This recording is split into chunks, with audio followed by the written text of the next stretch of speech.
మా దగ్గరున్న సమాచారం మేరకు 217 మంది ఆంధ్రులు 12 లొకేషన్స్లో, అంటే హోటల్స్ కానివ్వండి లేదంటే వేరే పట్టణాల్లో కానీ 12 లొకేషన్స్లో వాళ్ళు ఉన్నారు.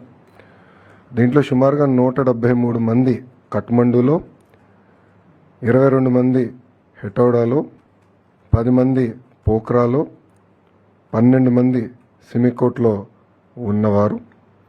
ఇది మేము టైం టు టైం మానిటర్ చేస్తున్నాం. దాంట్లో సుమారుగా 118 మంది మహిళలు ఉన్నారు, 98 మంది మగవాళ్ళు ఉన్నారు.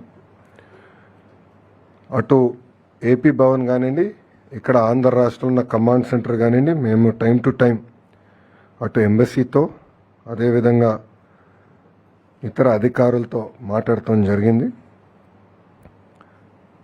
ప్రధానంగా కఠ్మండు నుంచి రేపు ఆంధ్రుల్ని తిరిగి తీసుకొచ్చేదానికి రేపు మధ్యాహ్నం ఒక ఫ్లైట్ ప్రత్యేక ఆంధ్ర రాష్ట్రం ఏర్పాటు చేసిన ఫ్లైట్ కఠ్మండూలో ల్యాండ్ అయ్యి ఆంధ్రులందరినీ అక్కడ నుంచి తీసుకొచ్చి first halt Visakhapatnam, second halt కడపలో చేస్తాం జరుగుతుంది.